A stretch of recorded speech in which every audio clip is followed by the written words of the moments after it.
Bonjour à toutes, bonjour à tous. Nous sommes le 9 août 2017. Hier soir, j'ai livré une interview à mon amie Farida Belhoul, qui est sur la route de l'amitié, sur mon dernier livre, les vaccins, secrets et vérités, que vous pouvez trouver exclusivement dans la librairie Amazon. Voilà. Et sans doute lié au surmenage, j'ai commis une erreur très importante que je souhaite corriger. Pour pas que vous croyiez que je suis naïf au point de commettre une telle erreur, mais j'avais dans la tête la rougeole, parce qu'il y a des épidémies aux États-Unis qui arrivent ici en France, et j'ai écrit tout un dossier sur le sujet, et j'ai fait une erreur stupide, dû à tout le travail que je fais au quotidien et à la fatigue également. Et j'ai parlé de vaccine et j'ai parlé de rougeole, en fait, c'est la variole.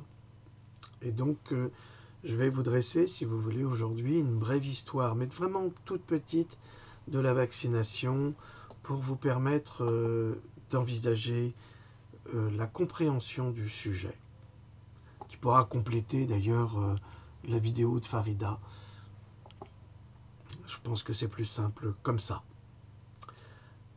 Alors, le premier vaccin remonte au XVIIIe siècle officiellement, en 1796 pour être exact. C'est le docteur Jenner, en Angleterre, qui eut l'idée d'inoculer à des patients humains en bonne santé les squames varioliques sur la muqueuse nasale des enfants, comme on le fit un siècle plus tôt. Mais le pus suintant par scarification de la variole des vaches pour les protéger de la variole humaine. L'objectif de cette vaccine était de provoquer le système immunitaire de l'individu, du patient, afin de lui permettre de fabriquer ses propres défenses contre l'infection. La réalité des faits nous prouva que la méthode ne fut pas des plus efficaces, malgré un apparent succès plus proche de l'illusion que de la réalité. À l'époque, nul ne savait et personne ne pouvait encore identifier ni isoler les agents pathogènes, ni les virus, ni les bactéries responsables des maladies contagieuses. On ne savait pas ce que c'était. Et il fallut attendre Pasteur, un siècle plus tard, pour commencer à le comprendre. La variole s'appelait alors la vaccine. Et l'action de Jenner mena inévitablement à la vaccination. Pourtant, les succès apparents de Jenner se heurtèrent à la statistique et prouvèrent que sa vaccination était plus douteuse que réussie et ne prouvait en aucun cas son pouvoir immunisant. En 1810, entre guillemets, The London Medical Observer, au volume 7, signalait 535 cas de variole après vaccination, 97 décès et 150 cas graves d'accidents après vaccination. Donc, ce genre de drame va s'enchaîner à chaque fois qu'on vaccine un groupe de personnes. Et en 1871, en Bavière, 30 472 personnes contractèrent la variole, dont 29 429 furent vaccinées, ce qui contredit d'emblée le succès de Jenner. 4 ans auparavant, une enquête fut lancée car en Angleterre, 97% des gens morts de la variole avaient été vaccinés. C'est problématique, n'est-ce pas? Fermez les guillemets. Cela implique-t-il que le sujet vacciné devient-il lui-même le porteur du virus? 29 429 vaccinés et 30 472 contractèrent la variole. Si l'on compte les vaccinés, il y a 1043 personnes qui se sont ajoutées aux vaccinés. Donc nous pouvons envisager que les vaccinés ont à la fois contracté le virus, mais l'ont également diffusé, constat qui se fait encore aujourd'hui dans le cadre de certaines vaccinations, comme dans celui de la grippe, selon les chercheurs. D'où l'efficacité de la vaccination, si vous voyez ce que je veux dire. Autour de 1885, en France, notre gloire nationale, Louis Pasteur procéda à la première vaccination sur le jeune Joseph Meister, supposé atteint de la rage. Je dis bien supposé atteint de la rage, c'est-à-dire qu'il avait été déclaré par Pasteur. Vaccin qui provoqua le décès du petit Alsacien dans des souffrances atroces, comme Pasteur tuera un autre enfant le 8 octobre 1886 dans les mêmes conditions. Joseph Meister fut mordu par un chien, ainsi que ses deux frères. C'est un fait, mais le chien n'avait pas la rage puisque les deux frères n'en moururent pas. Pasteur mentit sur la pathologie du chien et vaccina Joseph qui en mourut. Notre grand chercheur traîne derrière lui une liste de cadavres humains et animaux à faire frémir, mais c'est un héros national. Alors que depuis 1885, nous vivons dans l'imposture de Louis Pasteur, qui n'a non seulement pas découvert de vaccin contre la rage, mais encore moins le moyen d'immuniser contre celle-ci. De nombreux scientifiques ont publié cette imposture dans des revues étrangères, mais la France a et fait la sourde oreille face à cette vérité gênante. Le docteur Eric Ancelet, dans son « Pour en finir avec Pasteur, un siècle de mystification scientifique » que vous pouvez trouver dans toutes les bonnes librairies, même les mauvaises, est très clair sur le sujet. Pasteur est, pardonnez-moi ce jeu de mots, un imposteur et sa statue devrait être déboulonnée ainsi que son institut débaptisé. La vaccination est loin d'être aussi parfaite que l'on veut bien nous le faire croire, et nous y croyons par naïveté. Nous péchons par ignorance car les vaccinations des premiers temps de l'âge moderne ont déjà failli à leur propre espoir. Aujourd'hui, entre guillemets, les vaccins sont sûrs à 100%. Je vous laisse méditer sur cette déclaration des laboratoires. Ce sont des scientifiques travaillant pour les laboratoires qui l'affirment avec panache, avec une certitude appuyée par la science elle-même. Les médias en font le relais puisque la science garantit la déclaration et les médecins et les laboratoires nous noient sous des garanties inébranlables et toujours avec le panache de la science en porte-étendard. La science ne peut avoir tort, c'est la science. Cette citation du grand anthroposophe est parfaitement adaptée à la réalité que nous vivons aujourd'hui sur les vaccins et leurs fausses justifications scientifiques. L'homme aride, prosaïque et philistin, et qui entraîne les hommes aux superstitions matérialistes, et pour que son incarnation remporte un succès maximum, Ahriman, qui est un dieu du mal, a le plus intérêt à ce que les hommes se perfectionnent dans la science. Et en effet, on veut tout justifier aujourd'hui par la science. Et ça, c'est absolument extraordinaire de devoir utiliser la science pour justifier le mal. Ils sont très très doués pour cela. Et je vais vous lire une déclaration d'un scientifique qui est assez remarquable, qui n'est pas dans le livre malheureusement parce que je l'ai mise dans un autre livre qui sortira bientôt. Dans sa conférence, ouvrez les guillemets, La désillusion des sciences, censurée par TED. Alors TED, T majuscule E-D majuscule, c'est un groupe qui fait des conférences dans tous les domaines. C'est filmé, vous pouvez trouver ça sur l'Apple Store et même sur YouTube. Et cette conférence du biologiste anglais Rupert Sheldrake a été censurée par TED. Et il déclare « Comment la science peut-elle être coincée ? C'est qu'il vous manque le point essentiel de la science.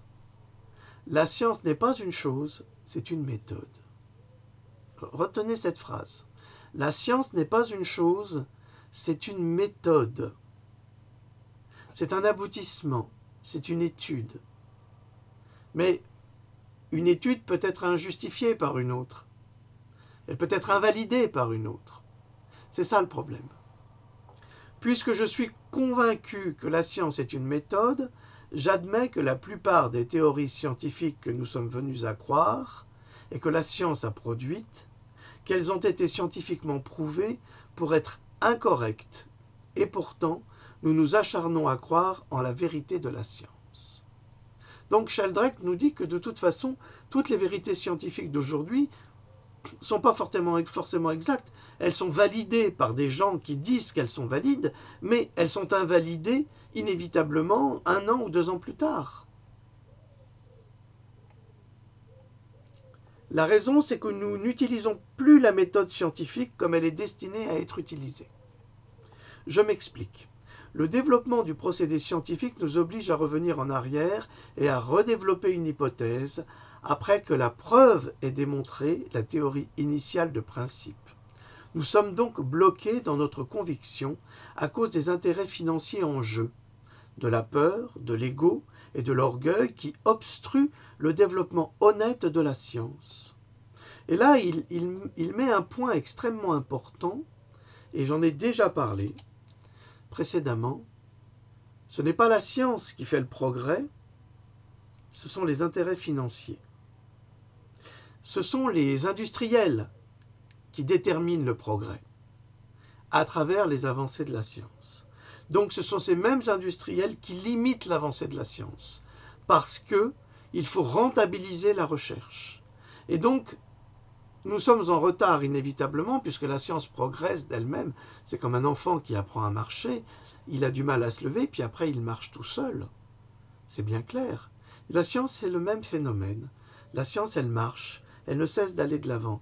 Mais les industriels, eux, veulent rentabiliser l'investissement en favorisant la science, et c'est pour ça qu'on a toujours 1, 2, 3, 10 ans de retard par rapport à celle-ci. Donc, nous ne pouvons pas progresser tant que la science est dans la main des industriels et des banquiers. Si la science établie est devenue rentable par principe, même si une nouvelle évidence se produit ou apparaît, elle est mise de côté, évidemment. Très souvent, nous pouvons rester coincés sur l'idée de ce que nous avons appris à l'école, que ce que nous avons appris à l'école, est absolu. Oui, on nous dit, les mathématiques, c'est comme ça, c'est pas autrement. Vous suivez pas la règle, les formules, vous avez 0. Mais je peux vous garantir aujourd'hui que dans 10 ans, dans 20 ans, les mathématiques appliquées au modèle géométrique de l'univers, nous prouverons qu'elles sont complètement fausses. Complètement fausses. Nous vivons dans des postulats absolument sclérosés qui nous imposent une vision de la science et de la technologie. Or, vous savez, ces dessins que l'on retrouve, les crop circles que l'on retrouve dans les champs, quand ils sont montés en 3, 4, 5, 15 dimensions, nous montrent le véritable visage de l'univers.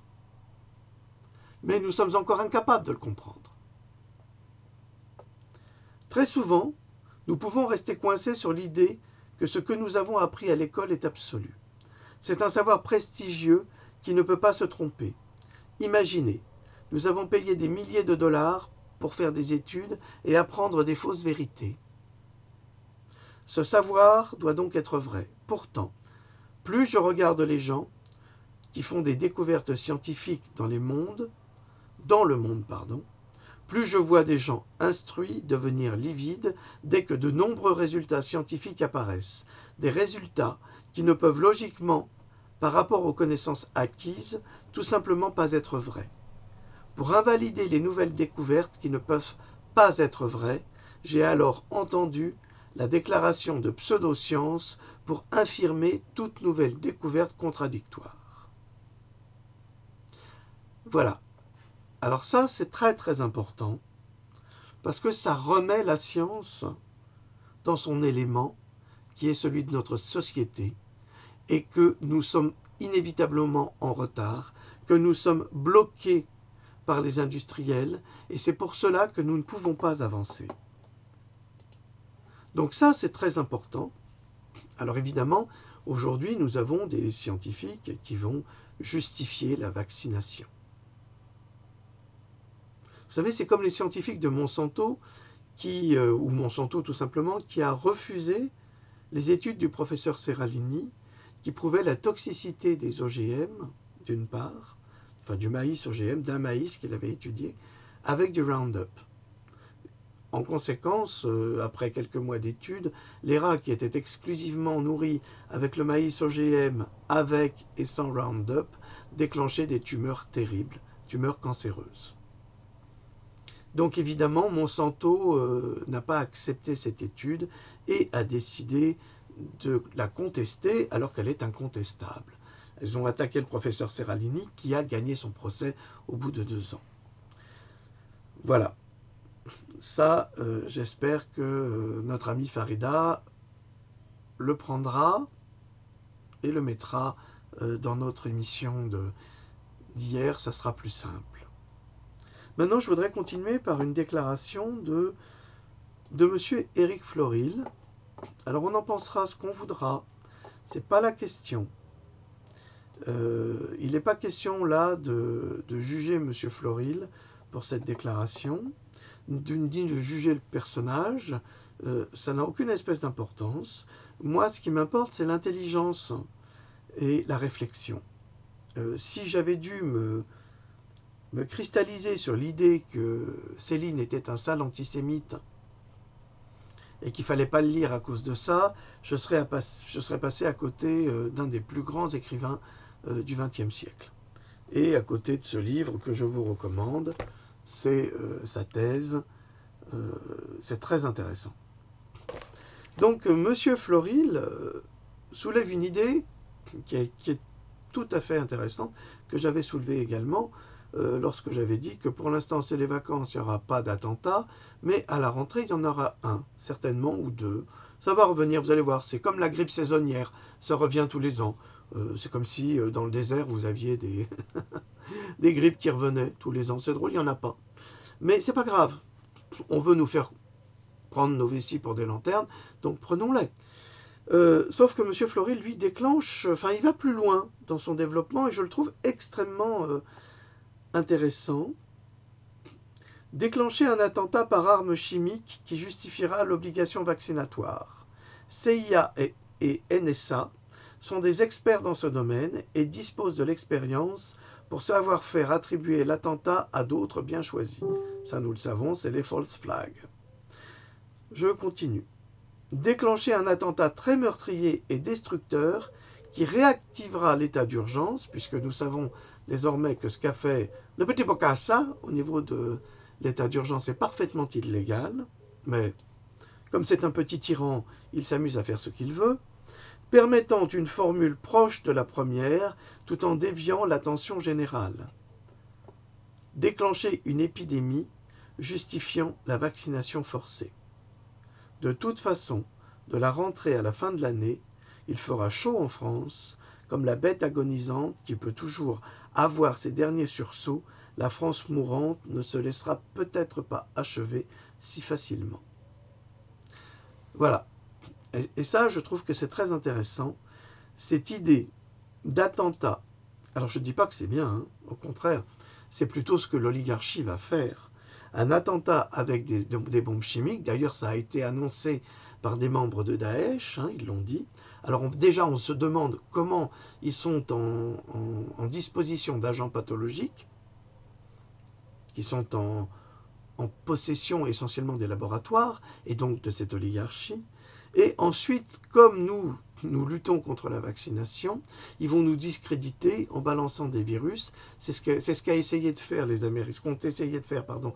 Américains avec Ebola il y a 3 ou 4 ans, si je me souviens bien, en Sierra Leone.